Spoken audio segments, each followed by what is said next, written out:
Service history. As good as it sounds, it might not be the reassurance that we all crave in the four-wheel drive used market. Since purchasing Project Hilux, I want to be sure, no pun intended, that it is operating as a well-oiled machine. Once the vehicle is built up into a fully fledged overlander, which you'll be seeing right here on YouTube, so do make sure you are subscribed. The idea is to get out there and give it a proper shakedown test somewhere in Europe, but more on that later. Let's get some oil drain out of this thing so we can take a look at that. In the meantime, we'll take a look at the service book, see what we can see there. Now, I bought this car from the guy who claimed it had a full service history, and on the face of it, it clearly does. All the correct services at the correct intervals, from 10,000 up to where we are now at 119,000, and we're just ticked over 120,000. All done at the same garage, Renault Tech in Northallerton. All looks tidy. Even full cam belt kit done at 103,000 miles back in 2020. Now, I don't doubt the idea that this Toyota Hilux has had an oil filter change at all the correct intervals as and when it should, including things like the cam belt and other major items. It is clear to me that this vehicle has been looked after. It shows in the condition, on the inside and the outside, plus the use of quality consumables during the previous ownership. What about other serviceable components? For example, the gearbox, the transfer box, the axle oils, because these would all be well overdue at 120,000 miles if they'd never been changed right. So I've taken some samples here, one from the gearbox, one from the transfer box, and the other the rear diff. I'm going to change the front diff at a later date, just because it's a part-time four-wheel drive system and I didn't have enough oil, so we'll leave that till next time. But as you can see, these definitely could have done with a change. They're looking pretty black. Gearbox was the best color-wise. Transfer box was a little bit darker, and then interestingly, when we come to the rear diff, it kind of has a little bit of a metallic sort of shine to it, as you'll see. This definitely has a little bit of swarf going on in there. Nothing crazy. The magnet had a thin layer of metal build-up, but nothing I've seen a lot worse before. No water ingress, but these may never have been changed in the life of the vehicle, who knows. A couple of other serviceable fluids that are definitely worth to consider changing would be the brake and clutch fluid, also the engine coolant. I've had a look on this vehicle. Both are looking relatively clean and clear and nice, so I'm going to leave those for now, but something I would definitely consider at a later date, just focusing on what's important for the moment. I make a point to go around the vehicle, check the condition of all the components such as the brakes, suspension components, ball joints, also to get underneath and grease the prop shafts, check the condition of the U-joints, make sure there's no play in there, and just make sure any greasable points on the vehicle are topped up with the grease gun.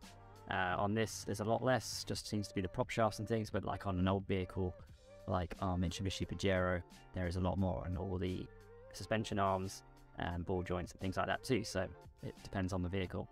For replacement filters, I'm going to be using this kit from Terrain Tamer. So let's have a little look-see, see what we got inside, eh? Look, some hats, Christina would be happy, a couple of beer stubbies. So right, first of all, we have a fuel filter, very important, especially on these modern common rails. We have, of course, an oil filter, and we have big old air filter for the Luxy. And we also have a cabin filter, so a dust filter for your aircon and your air circulation inside. We also, that's nice, I do like that. We get a bit of diesel conditioner, and that's fantastic actually, having a replacement sump washer. Otherwise you got to go rooting around in your mystery box of washers. If you know what I mean, you know what I mean. These Terrain Tamer kits are available at West Coast Off-Road. I'll be sticking their details in this video's description, so be sure to head over there and check them out. West Coast Off-Road have an awesome selection of off-road parts and accessories for your 4x4. Anything from bar work, suspension, these kind of filter kits that we have here, they do it all, including some really quite inspiring overland builds. I'll stick the link to their Instagram right here actually, so you can go and check out some of those builds. It is really worth a look, I recommend it. Got it. No mess yet. Still made a mess. Possible not to, I reckon.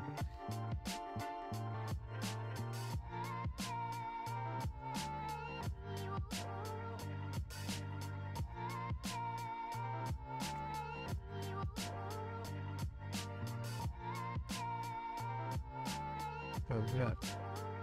That definitely needs changing. Yeah, look at the state of that.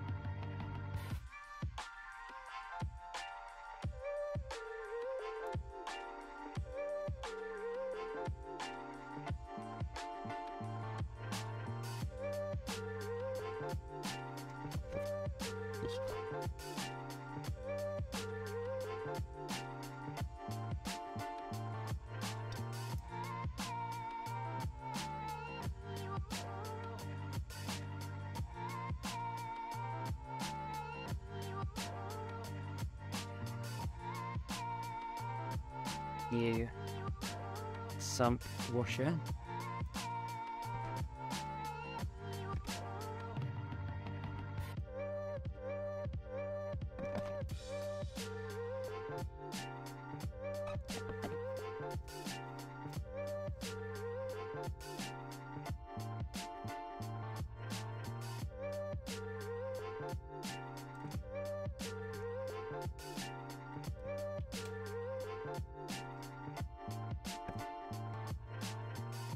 I've got a couple of bottles of this 5W30 Manol fully synth, so I'm thinking it's going to be about 6 or 7 litres, leaving us a few spare. For those that are interested, we used an EP7590 in the gearbox, transfer box and diff.